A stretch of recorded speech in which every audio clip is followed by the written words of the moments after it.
E Bom aí, dia. professor? Bom dia, tudo bem? Como é que Tudo tá com esse... você? Eita, tá caindo aqui, mas vai.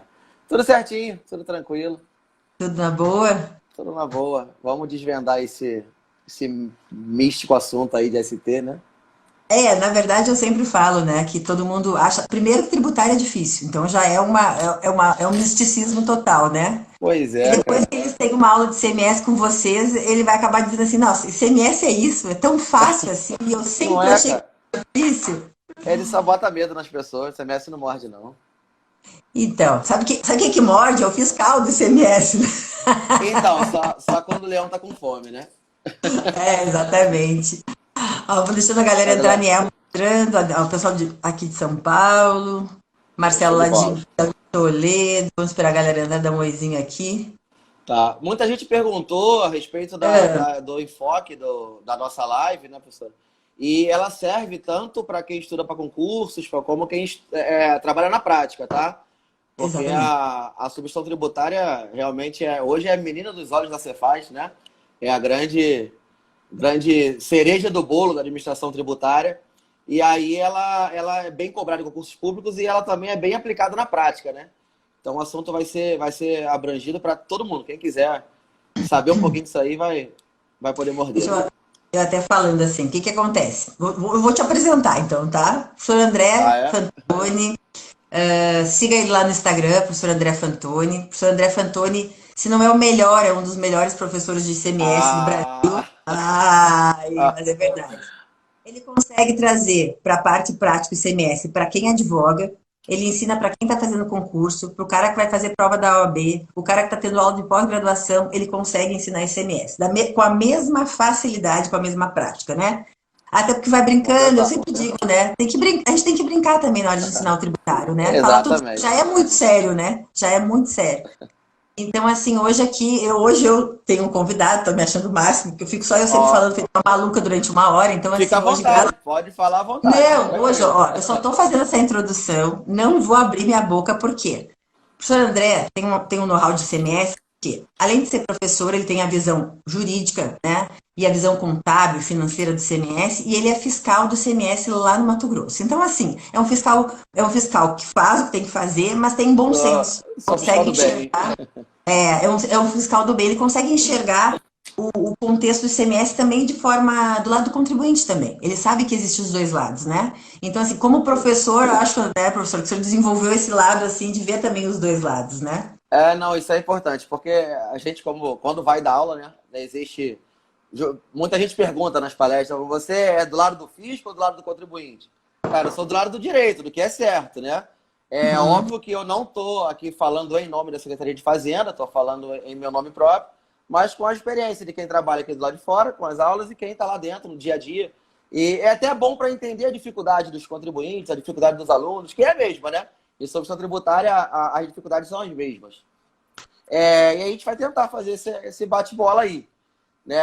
O tema da nossa live é ICMS e substituição tributária, né? Isso, novas regras. Eu não sei se é desnecessário, mas só para a gente ficar com a consciência tranquila, primeiro, quem é esse tal do ICMS, né? O Quem é o tal do ICMS CMS? para quem está começando agora, está entrando, essa sopa de letrinhas aí. O ICMS é o tributo de maior arrecadação de competência dos estados, né? É um tributo que incide sobre o consumo, basicamente a circulação de mercadorias. E como é um tributo que a gente chama de plurifásico, né? Ele incide em várias etapas da cadeia, desde o insumo que vai para a indústria, vai para o distribuidor, para o varejo, até chegar na nossa geladeira ou na nossa mesa de bar, né? Ele passa por várias etapas. E em cada etapa delas incide o tal do ICMS, né? Aí você imagina como é que nós, pobres fiscais, vamos fiscalizar umas empresas que estão na ponta da cadeia. Não Teria sei que ser por um quê. povo, né? Teria que Cara, ser um povo, né? Teria que ter muitos sim, braços, né? muitos braços, muitos computadores, e mesmo assim deve ser difícil. Eu costumo usar um exemplo prático aqui, como é que a substituição tributária ela veio para ajudar não só o fisco, mas também o bom contribuinte que quer ter menos obrigação acessória e pagar de forma correta. Não mais e não menos, mas pagar de Menos. forma correta o seu tributo. Para evitar a multa, né? Porque a gente fala, ó, Sim, pagar o tributo não é penalidade para ninguém, né? Tributo, pelo conceito dele, não é é penalidade. compulsório, né? Agora o contribuinte começa a ficar um pouco mais chateado, você tem que pagar uma penalidade. E isso só vai acontecer assim. Até porque as multas hoje em dia, seja ela na esfera estadual ou na federal, elas conseguem ser maiores que o próprio débito principal. Cara, Então, assim, às vezes você vai ter uma multa aplicada, ela é 6 vezes, 3 vezes sim. maior que o próprio É, principal. o que quebra o fluxo de caixa do sujeito passivo do contribuinte é a multa, né? O tributo tem que estar dentro do planejamento tributário dele. Exatamente. Então, a gente pensa, eu sei que não são meio-dia, professora, mas imagina uma cerveja bem gelada, né? No calor de Cuiabá, No no calor calor de de Cuiabá é Cuiabá. necessário, né? Vamos imaginar que hoje fosse uma sexta-feira, lá para as 6 horas da tarde, você sai do seu expediente do trabalho e aí vai para o bar tomar uma cerveja, a coisa mais natural do mundo, né? E depois do terceiro chopp, depois da terceira cerveja, ninguém vai lembrar de pedir nota fiscal para o restaurante, né? Imagina como é que vai ser para nós, pobres fiscais, fiscalizar isso aí. Então, qual foi o pensamento que surgiu na administração tributária, né? Vamos ver onde é que está aquele funil ali, o gargalo do funil. É muito mais fácil aqui no estado de Mato Grosso ou nos outros estados. A gente tem no máximo 10 indústrias de cerveja, 20 que sejam aí. Agora, vamos comparar quantos bares a gente tem? Impossível, né? 1 milhão, 2 milhões de botecos aí. Aí, Sim. cara, o fisco não é tão burro assim. Aí ele pensou, cara, é muito mais fácil eu fiscalizar 10 indústrias de cerveja a ter que fiscalizar 2 milhões de botecos que estão espalhados pela cidade. Né? E aí nós trouxemos essa fiscalização para onde está o gargalo do funil, que seriam as indústrias, né? E aí colocamos, demos uma estrelinha para ela, um selo, né? Um abraço apertado, falou, parabéns, você agora é substituta tributária. Aí eu A falo assim, fofoqueira. a Entendi, a fofoqueira. Você é a fofoqueira. a gente chama de parceira, assim, é uma Eu parceira. chamo de fofoqueira. Para mim, responsável tributário e o substituto é um fofoqueiro. É ele que faz, é ele que entrega tudo. Mas, tadinha, porque a responsabilidade é atribuída por meio de lei. Então não é tão culpa dela assim, né? Ela é uma fofoqueira legal, digamos A assim. fofoqueira é legal. É uma Isso. fofoqueira legal. Então, isso já acontece na prática do nosso dia a dia. Existem os casos de irmãos mais velhos, em que você sempre é responsável pelo menor, né? O pai é responsável pela família. E a substituição tributária, ela acontece também da mesma forma. O que é o conceito, né? Que a gente botou no roteiro, mas não pode falar na prática, né? A gente colocou assim no roteiro, que porra é essa, né? Mas que bicho é esse de substituição tributária? A Isso. substituição tributária, ela é transferência apenas do encargo da responsabilidade de recolher o tributo, que passa de um contribuinte para um responsável, né? E aí eles tiram a camisa e colocam um novo nome, né? O contribuinte passa a ser o substituído da relação, né? E o responsável passa a ser o substituto da relação. É ele quem arca com o ônus da obrigação acessória. Muita gente pensa que o substituto tributário tem que pagar o ICMS 2 vezes, né? O dele pela operação própria e mais o do contribuinte. Ele tem que reter e recolher esse ICMS, mas no bolso não é ele que paga, né? Porque ele repassa esse ônus tributário ao contribuinte de fato, que é o substituído, quem vai fazer a venda seguinte. Então, a gente tem na ST a transferência da responsabilidade por reter, recolher e informar o fisco, né? A fofoqueira. Isso é substituição tributária. Tá? E ela tem algumas modalidades, né? Eu não sei se eu estou seguindo o roteiro, mas você vai me corrigindo aí. Tá. Agora as modalidades. Quando eu falo desse lance da cerveja, do chopp, né, que a gente traz para uma etapa anterior, que a gente antecipa essa cobrança do imposto, é uma das modalidades. As pessoas conhecem muito essa, porque é antecipação, você paga um imposto antes mesmo do fato gerador acontecer. É isso mesmo. Mas pode isso? Porra, mas a Constituição Federal fala que pode, né? Lá no artigo 150, no parágrafo 7º, ela fala que pode. Se a Constituição falou que pode, quem somos nós, né? Depois veio a Lei Candir.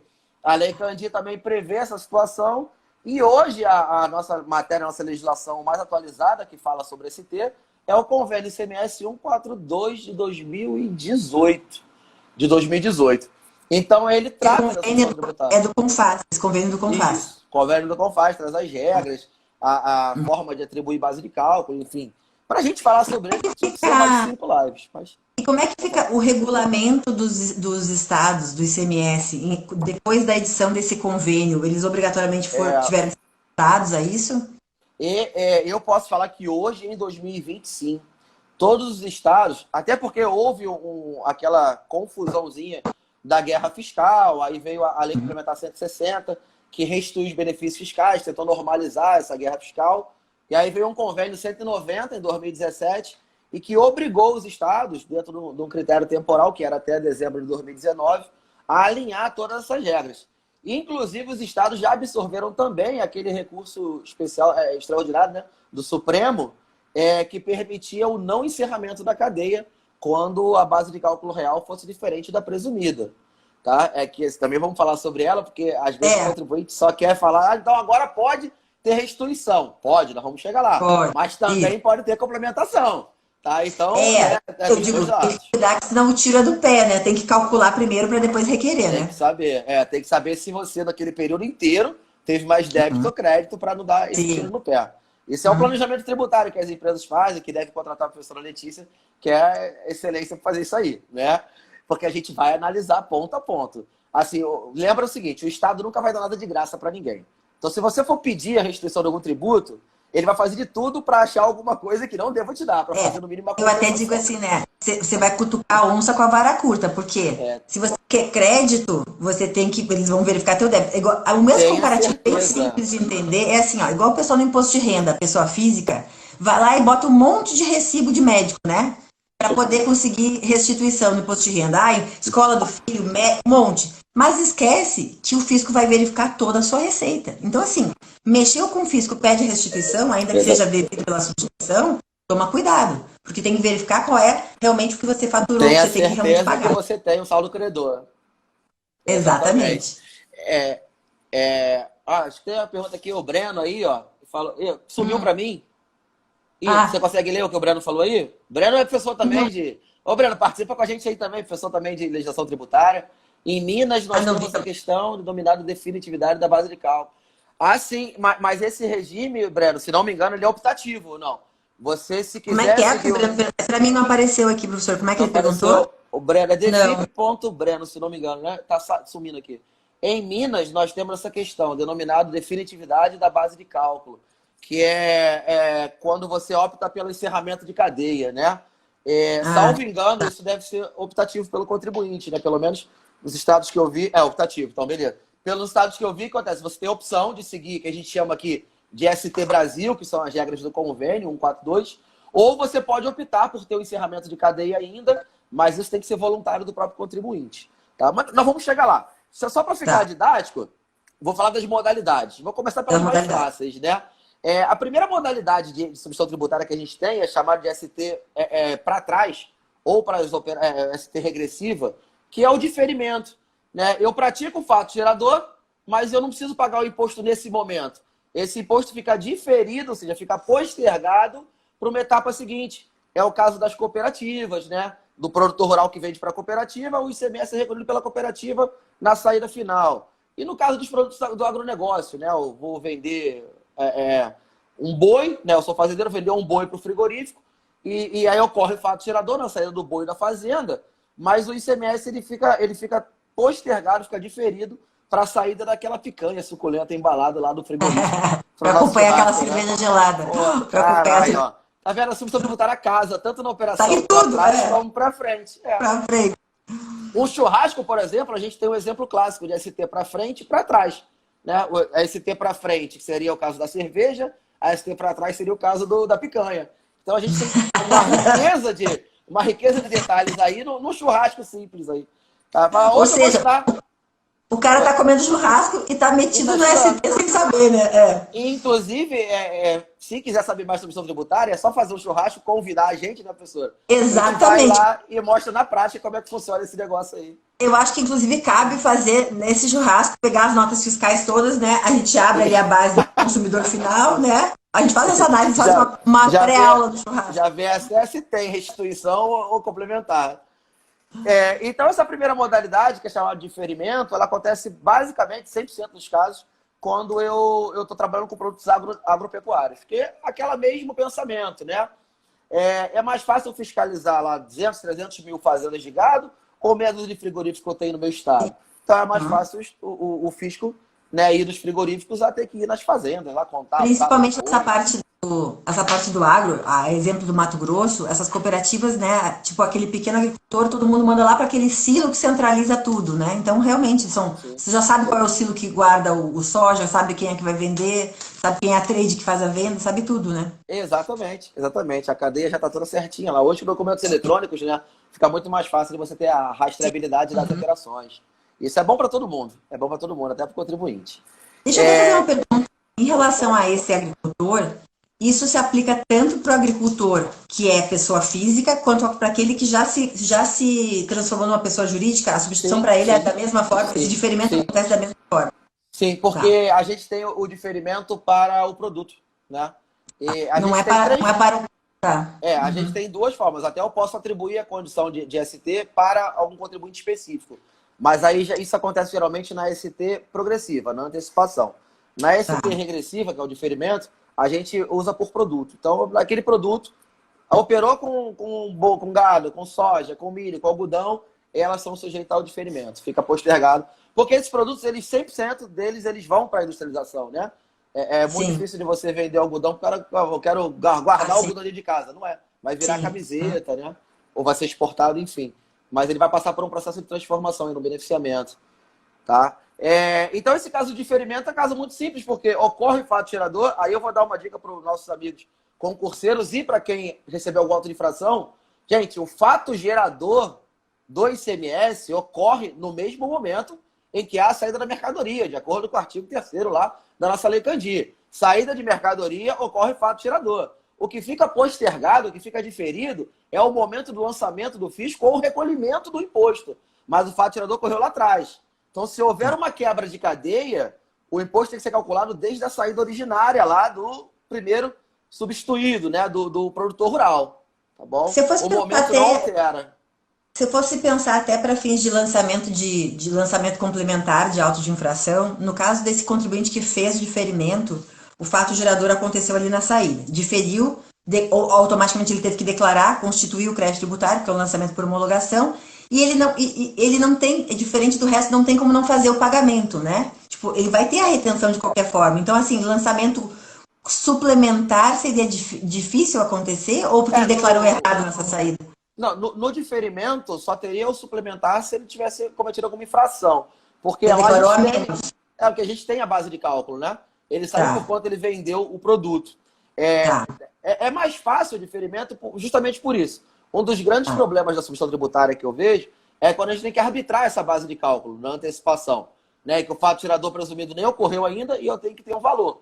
No caso Sim. do diferimento, o produtor rural que vendeu o algodão, ele sabe por quanto ele vendeu. Então ele tem que declarar aquele valor, né, como operação própria.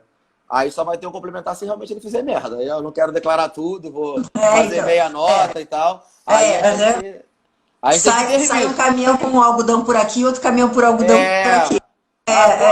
A gente sabe que um caminhão pesa mais ou menos 37 toneladas. Aí chega lá, nota fiscal de 20 toneladas de soja. Cara, eu vou te fiscalizar. Me engana, mas me engana direito.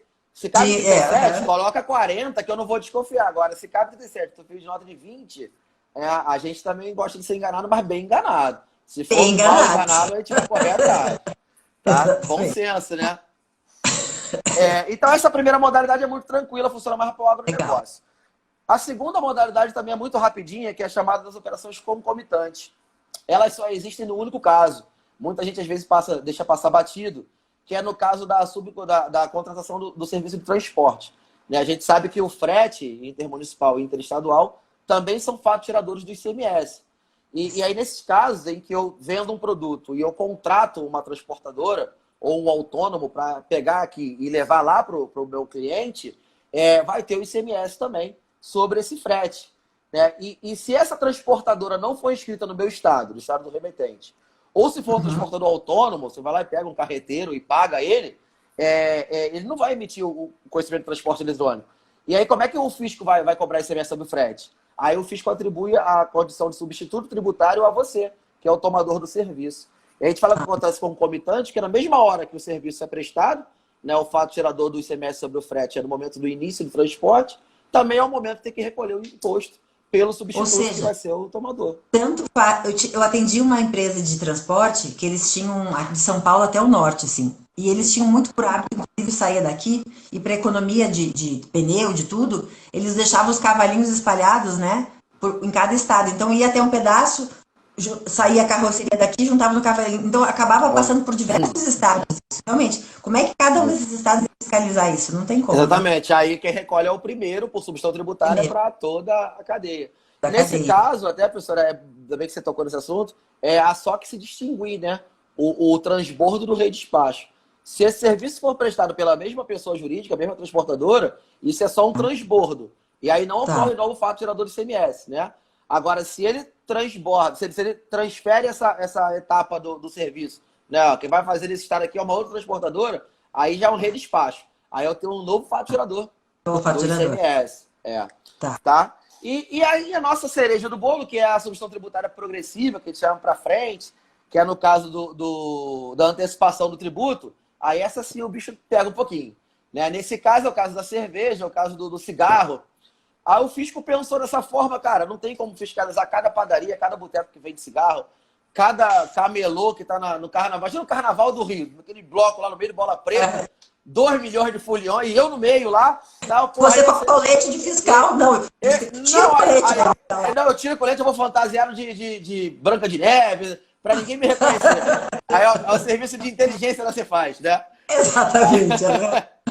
Aí você tá lá e você compra cerveja num camelô e compra no outro. E não que eu beba muito, mas é carnaval, né? Aí Carnaval. você não tem como você pedir nota fiscal, não tem como você lembrar quantas você bebeu no dia seguinte, não tem como fazer nada, né? Então é melhor que se fiscalize essa saída, porque toda essa mercadoria ela tem origem numa indústria, né? E poucas indústrias. Então vou levar a fiscalização lá para a indústria. E aí vou falar com ela, indústria, bota a mão no ombro, né? Preciso ter uma DR com você. Vou te chamar pro meu lado. O que eu ganho com isso? Só um abraço. Ganha um monte de responsabilidade, né? O fisco tem mão de obra especializada e barata, 0,800, e a indústria passa a ser a responsável, passa a ser a substituta tributária. Aí, qual a primeira pergunta que a indústria me faz, né? Tá bom, mas como é que eu vou recolher o imposto daquele barzinho lá na ponta se eu nem sequer vendo para ele? Eu vendo para uma distribuidora, e a distribuidora que vende para ele, e ele vende para vocês, ébrios eventuais. Eu vou falar, cara, a gente vai arbitrar, né? A gente vai arbitrar com base em parâmetros. E aí a gente tem basicamente três formas de arbitrar essa base de cálculo, né? Repare, né, que o fato gerador ele é presumido, ele não ocorreu. Então eu não sei qual é o valor.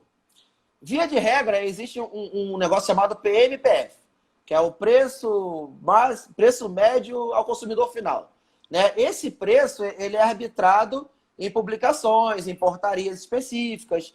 Né? E aí eu tenho o preço por produto. A latinha da Heineken, Coca-Cola no celulite, eu não bebo. Coca zero. Coca zero, tá bom, Coca zero. Coca A latinha zero, da Coca Coca zero é tabelada, é o preço de tabela que a gente chama, é tabelado, a pauta, né?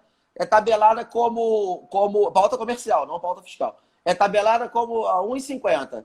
Então, seja lá o preço que ele vai vender lá na frente, o substituto tributário vai ter que reter e recolher o imposto sobre aquela base presumida com base no PMPF. Tá?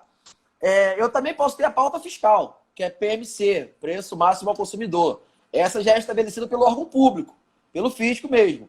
Mensalmente cada estado estabelece a sua tabela. Sim. E o substituto, né, o ICMS é um imposto, a gente chama de intermunicipal, interestadual, né?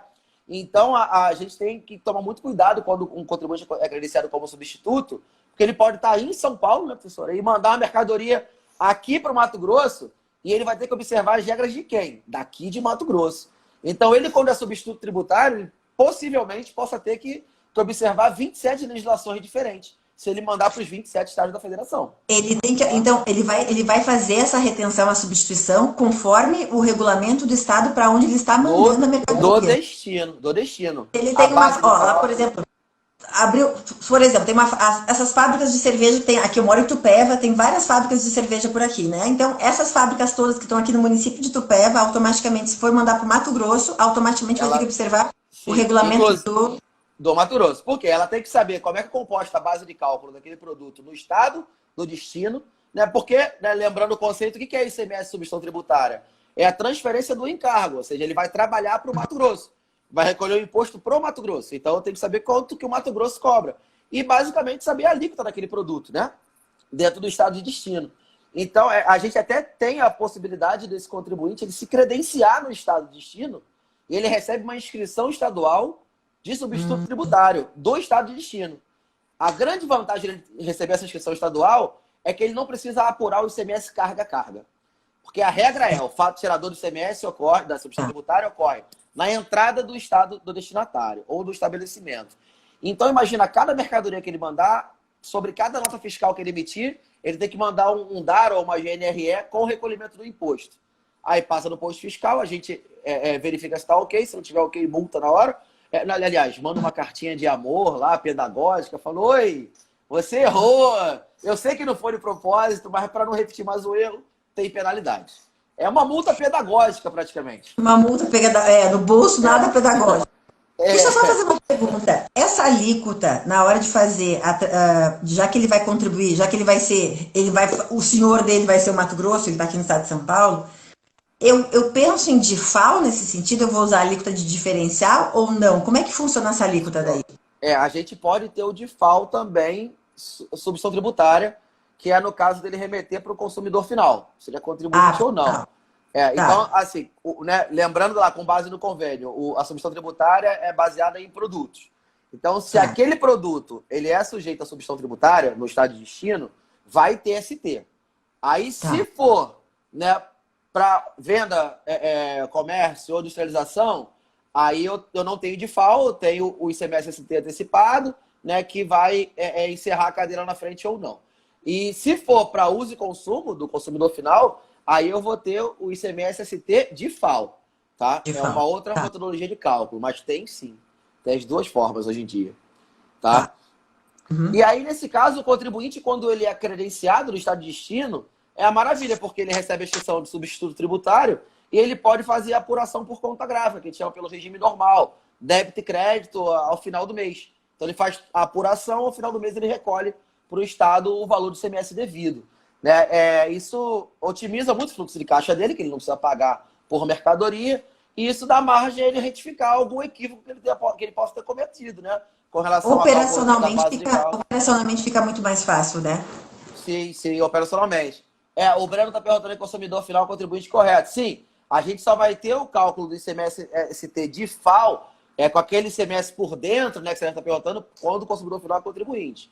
Quando o consumidor final não for contribuinte, é o mesmo cálculo normal, como se o produto não fosse ST, que é só a diferença mesmo, é a alíquota interna menos a interestadual. Agora, quando ele é contribuinte, tem uma fórmula que é bem feia. Até em aula eu coloco um quadrinho e tal. Aqui não tem como exemplificar agora, mas depois a gente disponibiliza um material aí pelo site, professora, a senhora divulga para o pessoal, pelo seu site lá, que é a metodologia de cálculo da ST, porque a gente tem que tirar o ICMS interestadual do valor da operação, incluir o ICMS da operação interna e depois aplicar a alíquota interna. É um negócio absurdo. Esse dedo é literalmente... O cara, é só na aplicação. Só então, aplicando. E você sabe que esse dedo... A história da substituição tributária começou assim, né? A gente uma vez foi dar uma palestra no interior e aí a gente foi explicando, né, como é que surgiu a ST, esse bate-papo que a gente fez. E aí a gente chegou a um ponto e falou, não, mas o que está sujeito a ST então? O contador já estava puto da vida, né? Foi uma palestra para o CRC. E aí falou, eu falei, entrou primeiro a cerveja, depois entrou o cigarro, né? O que entrou? Entrou produtos que têm um valor agregado alto, ou uma alíquota até seletiva, né? Que acima da alíquota interna, 25%, 30%, e o que é de fácil pulverização. Então é mais fácil de fiscalizar no gargalo do funil. Aí entrou a madeira, entrou o cimento e tal, aí levantou um senhor lá, tadinho. Ele falou, mas aí tá entrando tudo. Falei, já entrou, já existiu. Porque eu só falei 1/3 da lista aqui. E realmente, pro Estado é muito melhor. Entrou e você nem sabe. Porque facilita muito, né? Otimiza muito o trabalho da fiscalização. Eu, ao invés de ter que correr atrás do contribuinte, eu recebo a informação de quem está fazendo a operação, que é o substituto, e aí eu tenho que fiscalizar ao invés de fiscalizar 1 milhão, né? Então, o que o fisco puder botar, ele vai botar. Ele vai inserir. inserido. vai inserir como produto sujeito à substituição tributária, né? Ó, tem uma pergunta aqui do Afonso. Se a venda for realizada em um valor inferior ao presumido, cabe restituição da diferença? Então, cabe, é isso que a gente vai falar. Tá, já que perguntou, vamos lá. Então, de 2016 para cá, depois que o STF julgou, o STF julgou o seguinte: sob pena de afrontar o princípio do não enriquecimento ilícito por parte do Estado, vamos supor, eu fui lá e calculei, mas eu teria que falar a terceira fórmula. Aguenta só 20 segundos.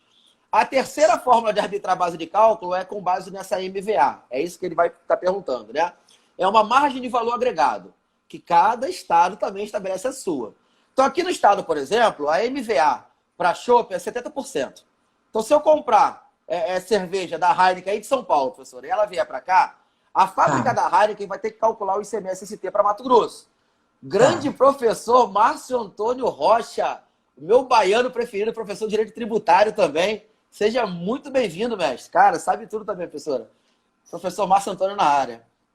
Então, já nos conhecemos do Instagram, né? Acaba que os professores acabam ficando tudo amigo do Instagram. Nunca se viram, mas já é todo mundo amigo, né? Essa área tributária é uma maravilha.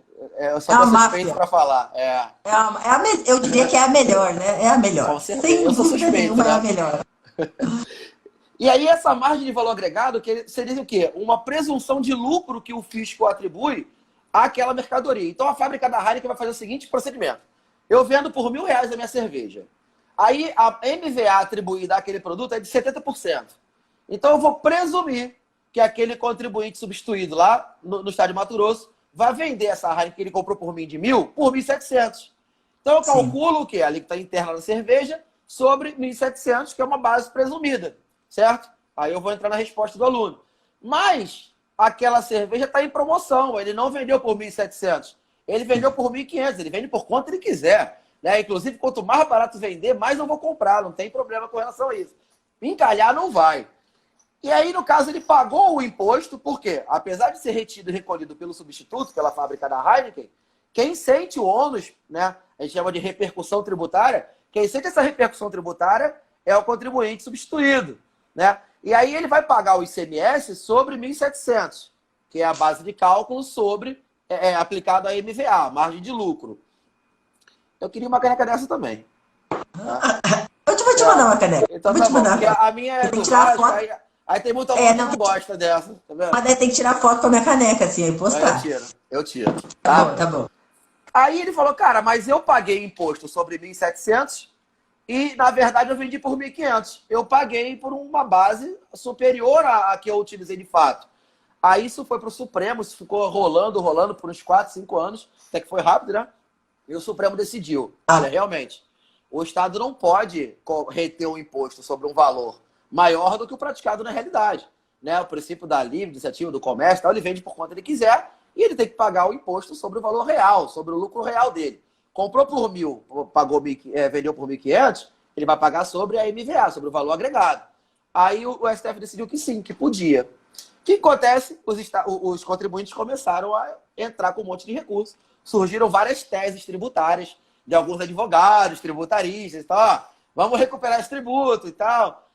E quem entrou com as ações, ele modulou o efeito, né? Era dali para frente, mas quem tinha a ação pendente de repetição de débito ainda poderia fazer jus. Você não podia hoje pegar os 5 anos e falar, vamos entrar. Não. Mas se você tivesse ação desde 2014, por exemplo, ela estaria válida, apesar do julgamento de 2016. Então, muita gente, quando essa tese surgiu no STF, entrou com várias ações. Cara, eu posso te falar por aqui, por Mato Grosso. Isso ia dar um rombo na base de bilhões para o Estado. O que os estados fizeram? Não está regulamentado. Os pedidos administrativos foram todos indeferidos. Olha só, entendo que você está baseado numa jurisprudência, mas isso não é súmula vinculante, isso não tem decisão erga omnes, isso é o Estado efeito interpartes. Era efeito interpartes, exatamente. Para quem entrou, sobre aquele caso concreto, você tem direito de restituir, mas quem não entrou, chorou. Aí o que eles fizeram? Recorreram ao judiciário. Foram para o TJ. Chegou no TJ, o TJ vai cumprir o julgado do STF. Realmente, você tem o direito. Aí sim, intimou a Cefaz. A Cefaz, se vira. Os caras têm direito a essa restituição, sim. A Cefaz falou assim, não estou preparado para isso. Como é que nós vamos fazer, então? Pau que bate Chico, né? Tem que bater em Francisco. Eu até vou fazer, então, essa restituição. Mas eu vou fazer a auditoria de 5 anos de todas as empresas. Então, a empresa ela tem que vir ao fisco, solicitar essa repetição de débito, tá? E aí ela me traz a contabilidade dela, declara, né? E eu faço a auditoria sobre a contabilidade dela. Cara, primeiro, 80% das empresas não conseguem reconstruir sua contabilidade de 5 anos passados. Não conseguem. Esse é o maior empecilho delas hoje em dia. Hoje não, porque tem o SPED, né?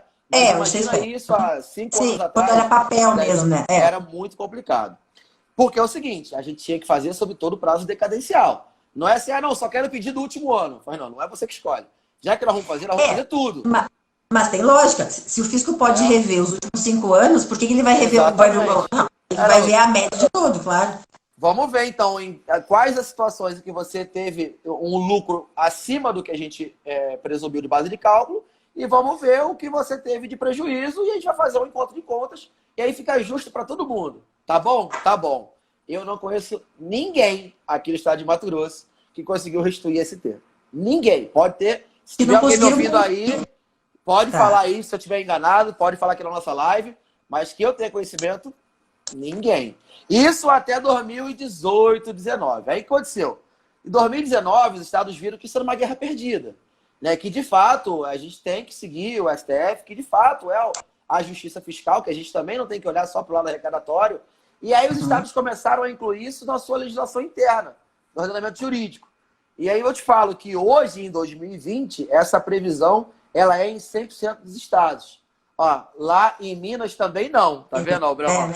É muito difícil, porque se você colocar lá na ponta do papel, o contribuinte vai acabar tendo que pagar ao invés de restituir. Eu te garanto isso. Eu até me lembro eu até comentei contigo aquele dia, eu até teria que ver como é que ficou isso. Eu me lembro da casa das concessionárias que faziam a substituição tributária quando vinha comprado da fábrica, já pagava antes de vender ao consumidor final. E esses tinham ganho o direito de restituir, justamente porque acabavam vendendo o carro por um preço menor do que o valor do ICMS que ela tinha antecipado lá né, como substituta, e daí pedir a restituição. Só que daí o que você falou, a tese deu direito à restituição, mas será que o contexto deu direito a crédito real? É isso que tem que ver no final.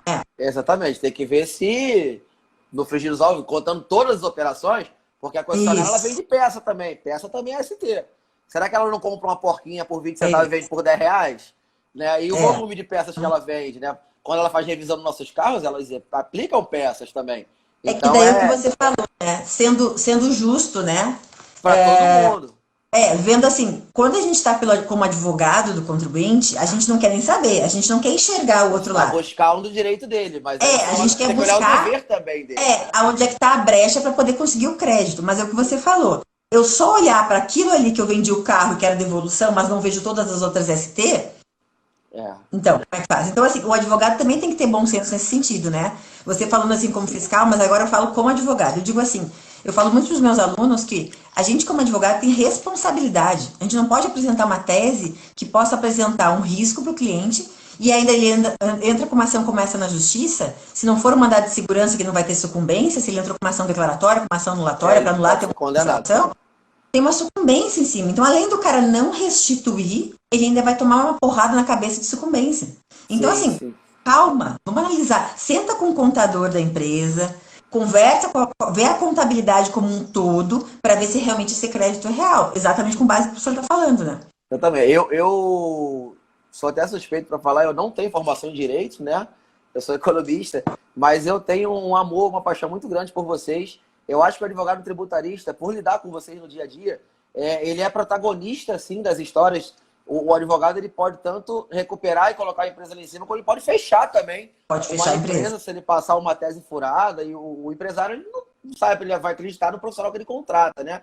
E você tem que ter uma certa segurança jurídica. Então, o papel do advogado tributarista é, de fato, de protagonista nessas operações, no planejamento tributário, que é prévio, na restrição de tributos, PIS, COFINS. Nossa, eu todo dia acho que eu abro e-mail e recebo aqui spam de empresa oferecendo recuperação de PIS e COFINS. Deve ser o negócio mais...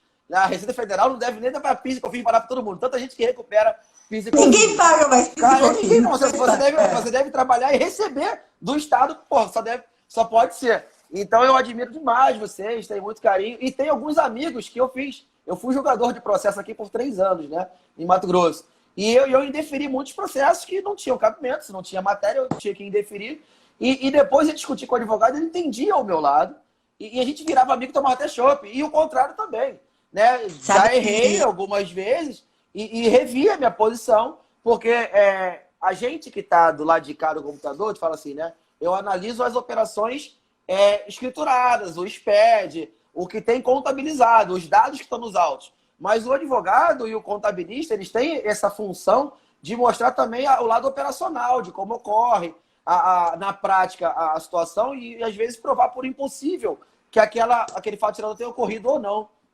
Eu digo, é o cara crachá, né? O advogado, ele quer requerer, só que ele não mostra o que o julgador precisa, seja julgador administrativo ou seja julgador juiz do judiciário. Então eu brigo assim, cara crachá daquele programa que tinha, é fato documento. Mostra pro julgador Quando o que você realmente está querendo, né? For criar uma tese, for entrar com uma ação, você tem que ter a certeza de que você tem uma certa segurança jurídica. Certeza que vai ganhar ninguém tem, mas que você esteja fazendo pautado com base nos dados que você tem. Até por sinal, deixa eu só fazer um parênteses aqui na ST, já vou te deixar um convite pra gente fazer a próxima live para pensar o seguinte, tá? Até porque, falta 15 minutos para encerrar aqui, senão ela cai e a gente não termina o assunto.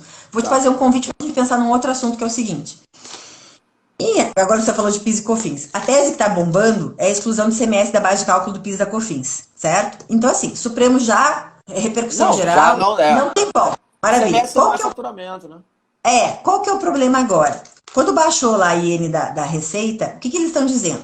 O Supremo diz que você pode excluir da base de cálculo o que é o ICMS destacado, tá? E a Fazenda fala que não, que tem que ser o efetivamente pago. Eu estava conversando com uma amiga minha esses dias, que também é advogada e também trabalha nessa área.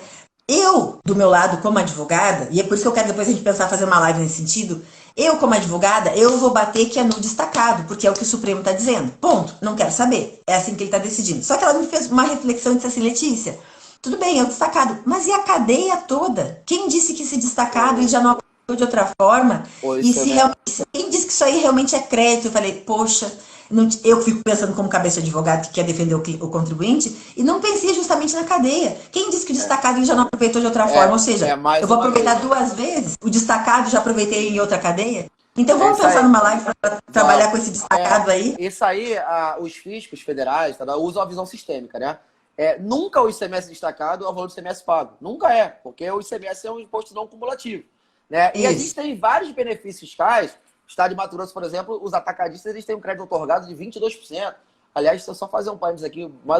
Queria mandar um grande beijo, um grande abraço para a professora Gisele também, conselheira do Conselho de Contributos aqui do estado. A melhor contadora do estado de Mato Grosso, também está aí na nossa live. Obrigado pela presença, tá, professora? Sabe tudo de ICMS. Beijo, professora Gisele. Prazer. Inclusive, eu aprendo muito com ela todo dia. A gente troca muita ideia. Eu acho que a gente vai fazer a gente podia fazer uma live, inclusive, convida a professora Gisele, vamos pegar esse povo. Vamos chamar todo mundo. Vamos fazer uma live no Zoom, que daí a gente consegue botar uma galera para assistir e consegue vários professores, a gente bota uns do fisco, vamos fazer tipo de um conselho de contribuintes aí. Mas cuidado com quem você vai convidar, porque a professora Gisele, ela bate pouco em mim, tá? Bater todo mundo bate, né? Mas se for muitos advogados e contadores, o fiscal sozinho vai apanhar pesado. Não, mas a gente faz equilibrado daí. A gente faz equilibrado.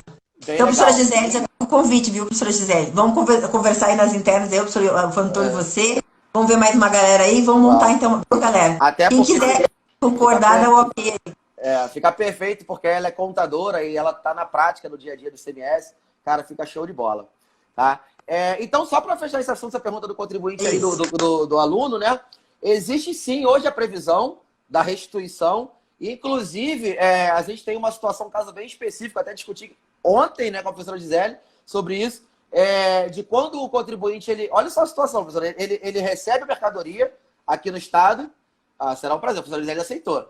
Ele recebe a mercadoria na condição de substituído e ele não vende dentro do estado, ou seja, não há encerramento de cadeia. Né? Ele vende para fora do estado. Então, o fato tirador presumido não ocorreu. Aí, nesse caso, como é que fica? Ele de substituído, ele troca de camiseta e passa a ser substituto. Quando essa mercadoria é sujeita a ST no estado de destino. Então, se for Mato Grossense compra, manda para Goiás. Ele vai ter que recolher e reter o ICMS de novo quando ele fizer a interestadual, agora como substituto. Fala, porra, mas eu já paguei o ICMS lá atrás, já veio retido, né? Lá de trás. Aí ele tem que entrar com um pedido de restituição, de ressarcimento. E existem duas formas, né? Se ele for credenciado, ele faz a compensação, a repetição de débito, senão ele tem que pedir mesmo. Ou ele faz a repetição de débito, ele tem que emitir uma nota para o remetente. É um procedimento bem chatinho. Tem Como é que várias funciona aí regras. no Mato Grosso esse procedimento administrativo de solicitação? Ele é eletrônico, ele já sai automático ou tem que aguardar julgamento? Ele não é nada eletrônico, né? Assim, a previsão legal, desde a Lei Candir. Bom, a Constituição fala que é assegurada a imediata e preferencial restituição. Porra nenhuma, não existe isso, né? Óbvio, Nenhuma. nada. Nada. O que é para o fisco dar dinheiro nunca é imediato, né? Vamos ser Tanto é sinceros. que, tanto é que na esfera federal, eles têm 365 dias para julgar um processo, ou seja, um ano, né? Autorizado. Bem No apertado mínimo. esse prazo, bem apertado esse prazo. Ah, tá. Isso que eu ia falar, no mínimo, Apertar. né? Não. Eles têm prazo 365. Aí depois você quer, você entra com mandado de Aí segurança, daí você fica prorroga. na fila para cumprimento da liminar. Mas A eles gente, têm. a gente não tem prazo pré-determinado na legislação aqui. Você entra com pedido administrativo para o Tá. crédito ser reconhecido. Aí, muitos contribuintes utilizam a Lei Candir como base, que fala o seguinte: se em 90 dias o fisco não deliberar, e não delibera, ele pode se creditar daquele ICMS retido anteriormente, ou ele pode emitir uma nota para o substituto que está lá no estado, para que ele se credite e deduza do próximo ICMS-ST da operação seguinte, tá? Então ele pode fazer isso, mais sujeito à homologação posterior. Então, isso que eu ia te Tá? perguntar. Se ele se creditou, ó, ele não teve resposta ainda, tá? Ele não teve resposta ainda. Tomou crédito, se creditou de um processo administrativo que ele não tem resposta ainda. Mas ele acha Passado um tempo, ele acaba, o fisco diz, não, você não tem crédito. Ele vai glosar o crédito, vai autuar, ou ele simplesmente diz, você não tem. Aí ele vai ser notificado desse indeferimento do pedido dele de restituição do Tá. crédito, do ressarcimento, e aí ele tem 15 dias para fazer o estorno. Só que o detalhe, esse estorno ele é feito atualizado. Se for pensar que o crédito tributário ele dobra a cada 2 anos, o fisco tem 5 anos para julgar, que é o prazo decadencial, ele pode ter que pagar 2 vezes ou 3 vezes o crédito que ele se tomou lá atrás. Então, Tá. para se acreditar, né, o contador, o advogado tem que falar para ele, tenha certeza que você tem direito a esse crédito. Eu vi um caso desse, foi no caso do extravio, o caminhão foi furtado, né, de eletrodoméstico, tinha vários produtos ST, falou, não, o caminhão foi furtado e tal, já tinha recolhido ICMS na saída lá do estado de São Paulo, e ele nem entrou no estado de Mato Grosso, não ocorreu o fato gerador, então eu vou pedir a restituição daquele valor. Óbvio, o fisco não delibera em 90 dias, nem em 180, com relação a esses pedidos, o contribuinte tomou como crédito. E aí, quando fez o pedido de restituição de débito, ele esqueceu simplesmente de anexar o BO. Aí o fisco indeferiu, falou, como é que eu vou saber se você for roubado ou não? Porra, não tem o BO, e aí foi indeferido, ele teve que restituir o crédito. Aí, se nesses 15 dias ele não restituir o crédito, aí vem com multa. Aquela multa pedagógica e tal, só para ele não esquecer mais. Pegando agora. 150%. Tá bom? Então, existe a possibilidade de restituição, sim, assim como também existe a possibilidade de compensação, tá? De complementação, que é quando você faz por um valor, a operação real é superior ao valor que foi arbitrado pela margem de lucro. Ó, a professora Gisele mandou aqui. Poderíamos aplicar o parágrafo 1º da cláusula. Tá ruim para eu ler aqui. 15ª do convênio, que também. Podemos aplicar. Isso. Ó, podemos aplicar a primeira cláusula do acima da 15ª do convênio CMS 42, que também dita o prazo total de 90 dias para aproveitamento? Entendo que sim. Você fez o pedido administrativo, não houve deliberação do fisco, você tem direito de se creditar no SPED lá, faz o ajuste na receita fiscal, na FD, e aí, sobrevindo uma decisão contrária lá na frente, aí você tem que fazer o estorno. Mas pode aplicar sim, eu acredito que ele é plenamente válido, porque tem previsão no convênio e na Lei Candir. Na verdade, o convênio copiou a Lei Candir, né? A lei complementar já prevê isso aí, pode sim, tranquilamente. Isso não é ilícito, tá bom? Inclusive, quando esse crédito, se por acaso lá na frente for julgado que não seria devido essa compensação, esse aproveitamento, você devolve ele somente atualizado, sem penalidade nenhuma, tá? Mas atualizado, tá ok? E eu acho que para fechar assim, os temas do nosso roteiro, eu teria que falar só dos casos de inaplicabilidade da ST. Mas não daria para falar em 5 minutos, que é o que a gente tem. A gente se compromete a fazer uma outra live depois, falar um pouco mais. Eu vou trazer alguns exemplos práticos, tá? E aí a gente combina, bate mais um papo sobre isso. E aí a gente deixa para quem quiser ter mais umas dúvidas, quem quiser falar mais alguma coisa, né? Vamos até dar um Então vamos fazer o seguinte, a gente vai se comprometer com, a gente vai se comprometer com uma próxima live para falar então sobre quando é que eu não aplico a ST no ICMS. Vamos pensar numa live em relação à questão do ICMS destacado e efetivamente pago lá na base de cálculo do PIS da COFINS. E a galera que quiser deixar aqui sugestões, né, professor, de live para a gente poder fazer juntos, principalmente ICMS, que aproveitem o conhecimento do professor André, que é o expert de ICMS. Eu vou chamar a professora Gisele. Tá, chamamos todo mundo, não tem problema. Daí a gente pega e faz com todo mundo. Vamos dar uma... a professora Gisele tá falando outra coisa aqui, ó. O problema é quando o contribuinte só tem mercadoria ST e não apuração na conta gráfica, tá dizendo a professora Gisele. Aí nesse caso ele não tem como usar o crédito, o único jeito é usar o 1014, acho que a senhora tá falando do nosso estado aqui, aí tem que usar o 1014, é a repetição de débito, tem que entrar com pedido para restituir esse ICMS, aí ele não tem como se creditar.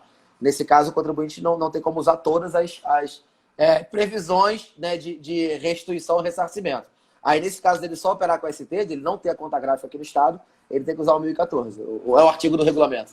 Tá? Professor, para quem não é do Mato Grosso que está assistindo também, pessoal de São Paulo, pessoal dos outros estados, então, todo mundo que quiser poder se aprofundar em relação à questão do substituição tributária, vai ter que obrigatoriamente a Lei Complementar 87, que é a CANDIR, que é a lei básica, tem que olhar o convênio 142 de 2018, como faz, e usar o seu próprio regulamento para ver como é que faz referência a isso, né? Como é que cada estado regulamentou em relação ao convênio. Não querendo prometer mais do que pode, mas assim, eu estudo a legislação de todos os estados. Então, se você é de outro estado, quiser fazer uma pergunta específica do seu regulamento do seu estado, pode fazer que a gente fala aqui também, tá? Não tem problema não. Mas assim, o contribuinte está morto, 4 anos de julgamento. Depende, professor. Às vezes demora 3, 3,5, mas infelizmente é isso mesmo. Como você estava falando, né, professora Letícia, que na esfera federal eles demoram no mínimo 1 ano, aqui a média é entre 3 a 4 anos para se julgar. E se impetrar mandado de segurança não acontece isso aí? Porque, por exemplo, assim, quando a lei aqui no federal, principalmente, estipula essa regra de 365 dias para julgamento de processo administrativo, o que o contribuinte pode fazer? Ele impetra o mandado de segurança para requerer que o julgamento tenha prosseguimento e tenha efetividade. E daí, quando o juiz concede a liminar, supostamente, o fisco deveria julgar mais rápido aquele processo. Só que daí tem um outro porém. Às vezes você fica na fila da liminar de cumprimento também, ou seja, você fica aguardando. É normal que também não é tão... Não é normal a gente ter mandado de segurança para mandar julgar os processos. Normalmente não é normal. Não. Assim, não vou falar que não exista, mas eu, por exemplo, eu nunca vi. Deve ter, mas deve ser muito pouco, eu nunca vi. Tá? Mas é uma saída, é uma hipótese. Eu preciso ter esse crédito, eu preciso desse ressarcimento para ontem. Imagina uma empresa que quer encerrar as atividades dela e ela não dá para encerrar as atividades e ficar com esse crédito boiando por aí que ela nunca mais vai ver. Aí deveria entrar o judiciário para dar uma celeridade, sim. Porque daí a gente tem que pensar em duas situações de judiciário, né? Uma é o judiciário como objeto do mandado de segurança apenas para acelerar o julgamento, não adentrando no mérito, isso é uma coisa, até porque é o seguinte, no momento que eu impetro o mandado de segurança, se eu discutir o mérito do crédito, eu abro mão da esfera administrativa. Então, o pessoal tem que tomar cuidado com isso, né? Sem impetrar o mandado de segurança que a gente está falando aqui, para acelerar. Se eu quiser discutir o crédito judicialmente, até pode ser via MS, mas eu tenho que ter prova pré-constituída disso, senão o MS também não cabe. Eu vou abrir mão da esfera administrativa daquele meu requerimento administrativo. E provavelmente vai ter passado o prazo de 120 dias, né? Porque até 120 dias a gente está no nosso prazo aí, digamos, razoável para julgar. E o MS, se não me engano, tem que ser 120 dias da lesão, né? Não, ele é 120 dias quando há o ato coator, né? Se você já teve um tipo de indeferimento. Agora, se ainda não houve o indeferimento, você não tem prazo, porque daí ele é preventivo, né? Mas assim, se você entrou com o pedido, quer o crédito, não aconteceu nada, abre mão da esfera e vou discutir judicialmente. Mas daí o MS, dependendo, aí vai ficar complicado, porque no MS eu não consigo produzir prova, né? A prova que eu tenho que levar para o juiz analisar se eu tenho crédito ou não é pré-constituída. Então, às vezes, quando demanda de prova, de perícia, de apuração de valores, o MS acaba não se aplicando direito, porque não tem como fazer essa apuração. Acaba tentando entrar com uma ação declaratória para declarar que tem direito ao crédito, daí faz a produção de perícia. Aí demora mais ainda, às vezes demora mais do que o administrativo, né? Isso que tem que analisar. Por isso que eu digo, o advogado tem que ter bom senso nessas horas, né? Dependendo, ele sugere uma opção judicial que acaba piorando ainda mais. Por isso que é importante que o advogado entenda no seu contexto o que realmente está acontecendo. Acho que o Breno fez mais uma pergunta ali, né? Se na segunda forma de arbitrar base de cálculo existe um limite máximo para definir. A segunda forma que você perguntou, qual seria? O PMC? O preço máximo sugerido ao contribuinte? Ou o PMPF? Qual a forma que você perguntou? Assim, com relação ao MVA, não tem limite para base de cálculo. Na verdade, nenhuma delas tem limite para base de cálculo, tá? Essas MVA, esses preços médio consumidor, são feitos com base numa média ponderada dos preços de mercado. Então, ela é arbitrada mesmo pelo fisco. Não tem limite. Se o contribuinte se sentir lesado ou se ele realizar por um valor menor que esse, ele vai ter que ficar pedindo restituição ou ressarcimento, tá? Deixa eu dar um oi só para quem está aqui antes que encerre, para a gente dar uma olhadinha. Eu vi que o Valnei de Salvador tá, o Mozart tá, meu aluno também aqui, o Marcelo lá de Araçatuba, o Toledo, o Nielma do Legale, o Breno que é de Minas, estava perguntando, né? Então, galera, às vezes a gente não consegue ver todo mundo aqui. Acho que a gente já está quase encerrando. Então, professor, em primeiro lugar, muito obrigada. Foi um prazer inenarrável a nossa live, foi muito bacana. E eu gosto muito dessa troca, porque assim, eu normalmente faço live sozinha, né? Até que eu salvo conteúdo lá no coisa. E as minhas lives são tanto práticas quanto de conteúdo mais doutrinário, teórico. E eu canso da minha própria voz, de ficar falando 1 hora sozinha, sabe? Então eu acho que eu começo a achar minha voz irritante. Então, pelo menos aqui, né, a gente conversando fica mais divertida também. Então, assim, muito obrigada por compartilhar com seu conhecimento, seu tempo com a gente. E então fica para a próxima live, a gente já vai marcar, já vai ver aqui a data e avisar a galera, tá bom? E obrigado por todo mundo que ficou aqui, foi muito bacana. Obrigado, professor. Eu que agradeço aí, tá? Agradeço a participação do pessoal aí, nobres, ilustres professores aí, Breno, professor Gisele, Márcio Antônio, um monte de gente que entrou aí, desculpa não ter como falar para todo mundo, mas eu me sinto lisonjeado também pelo convite, sempre que a gente puder fazer essa troca é ótimo, eu adoro trocar experiência, a Mari tá aí, minha aluna aqui de Mato Grosso, trocar experiência e entender o lado de vocês e passar o nosso lado também para que a gente chegue num consenso, no meio termo, né? E estou à disposição, professora, pode marcar, o pessoal que tiver dúvida aí, ó, manda lá, professora Letícia Vogt, professor André Fantoni, segue a gente no Instagram, manda suas dúvidas, manda sugestão de tema que a gente combina aqui entre nós e vamos tocando. Pô, pode acontecer que saia uma live 11 horas da noite, meia-noite, por causa do tempo, mas a gente faz. Não tem problema não, tá? Até a galera pode até falar também sobre a preferência de horário, né? Eu normalmente faço à noite. Hoje que a gente fez agora de manhã, porque você tinha compromisso mais tarde. Então até que o pessoal deixa que o horário também fica melhor, também, pra gente saber mais ou menos qual é a maioria, como é que prefere. Isso. Ó, a Nielma aqui, minha aluna do Legale, a Mari também, minha aluna do Legale, quem tá aí, a Ju também tá aqui. A gente não consegue ver todo mundo, né? Mas beleza, olha, obrigada mesmo. Estou ansiosa pela próxima. Se Deus quiser, vai ser. Quem sabe semana que vem a gente já rola, consegue fazer a live. Isso aí. Tamo junto. Então tá bom.